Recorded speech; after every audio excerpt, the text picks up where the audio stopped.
Hi, the purpose of this video is to briefly go through the various features of the Insta360 One. Hopefully you will find it handy. I got mine a couple of weeks ago, wasn't quite sure what I should be doing with it, so I thought this video might be helpful. So basically there's two different ways of using the camera. You can use it as a standalone device, either with the attached stand or on a selfie stick, for example, or alternatively you can use it with your phone. Just to talk through the various features when using it as a standalone, you can also use your phone to activate Bluetooth controls. So to turn on, literally the button just here, press and hold.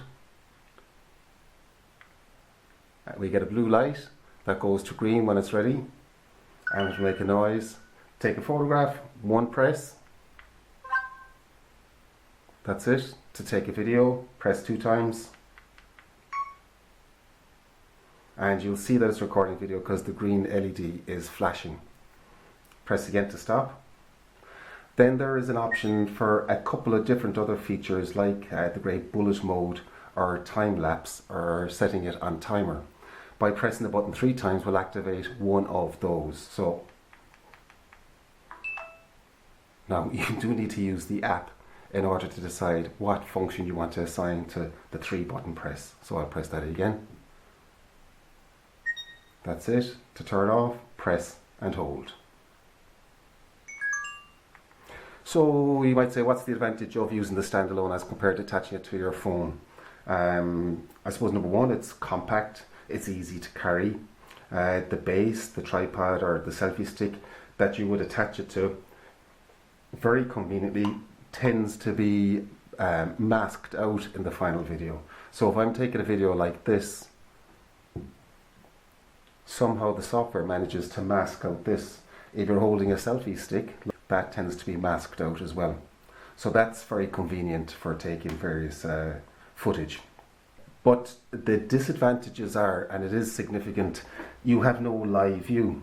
So when you're taking a photograph, you've no idea what that photograph is going to look like until afterwards when you review it on your phone through the app. And that is also the case when you're using the Bluetooth feature. So you can enable Bluetooth compatibility between the camera and your phone to take a photograph, to take video, or one of the other options. But again, you don't have a live view, so you're just taking a guess. Perhaps it might be a good idea to actually connect it to your phone first. Check your composition, and importantly check your stitch lines. That's basically where the two camera lens meet up optically. They're stitched together by software. It tends to do a very good job of stitching those, but sometimes it's not so good, and you will find that perhaps by rotating the camera maybe 90 degrees or some lesser figure, you might get a smoother stitch. The other important thing to remember as well is that the camera is a 4K camera, but that 4K resolution is stretched all around your 360 image. So if you're looking at the image on a 4K TV, for example, you're only looking at a segment of that entire image that's captured, which may be little more than maybe regular HD. So the 4K is used for the full 360 image. So technically you're not going to get full 4K resolution to look at on a monitor. But that said, the quality is very good. Okay, so the steps to activate your Bluetooth function through your phone is number one, turn on the camera. You go to the app that you will have downloaded, Insta360 One. Interestingly, you'll notice that the image is inverted, so you just flip it around, everything's upside down. Tap on the camera icon and you will see just down at the bottom there, Bluetooth icon. So tap that, clear that out of the way, and it suggests a camera, so I tap that and confirm. And now we are connected. So we have the option to take photographs, to take video. First option is to take a photograph. Just press yellow button, photo taken, can select a video, red icon, it's recording, and it shows a brief thumbnail of what you've recorded. And then you have the option for time lapse or timer, as we had said previously, and that's something that you will have decided inside the app before you go to do that. So, as I said, Bluetooth is handy. You don't have live view, so you don't know what you're recording until after the event. So, next step is we are going to connect the camera and use the phone. So, flipping open the connection, just like that. Phone is upside down.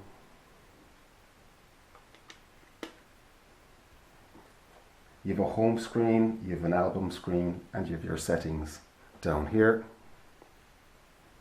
And this little yellow icon you press to get your live view. So we're on home, that's our album, and that's going to scroll through and show you your videos. It'll play them back.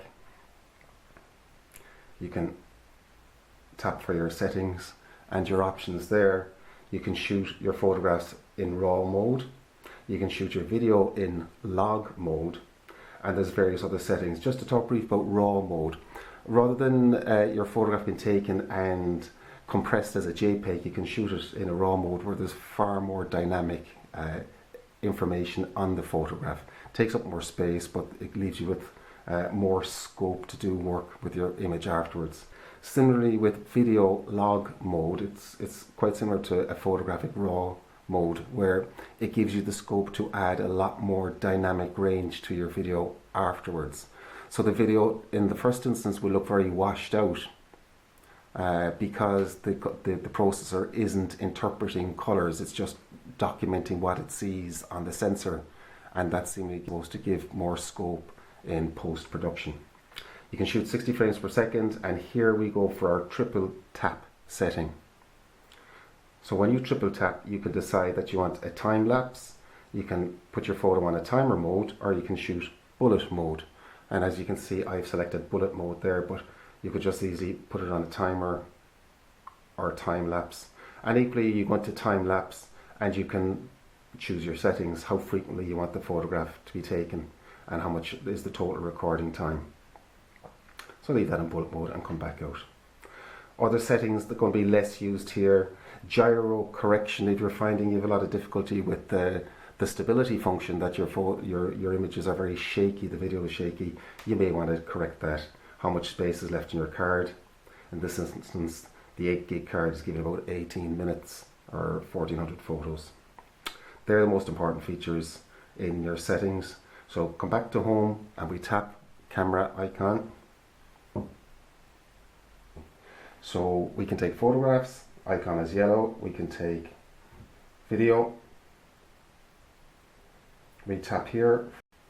You can shoot live 360, which enables you to move around the screen, or you can shoot live where the entire scene is being transmitted via Facebook. Again, you have settings within that: your speed, your frames per second, most important ones, the screen resolution, whether you want automatic, manual, white balance, if you're familiar with that. You just tap your settings again, come back. Likewise, by tapping the little button here, you've access to your camera settings. For example, you have automatic or manual, so you can select your shutter speed. As you can see, it's way overexposed here, so you bring down, you can adjust down your ISO, so various other settings there. So that's either auto or manual. Exposure compensation, whether you want to shoot in log. And to give an example of the log mode, we see there the image is very washed out. There's a few filters here. I don't find them much use. Sketch, somewhat more vibrant image, and so on. So you can quite comfortably preview your photographs. Let's say here, viewer image, pinch in, pinch out, fisheye effect, or landscape effect where you just zoom around, perspective.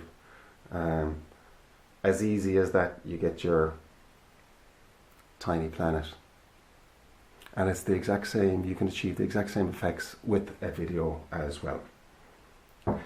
If you're looking to edit, I would recommend the best way of editing is to use your PC.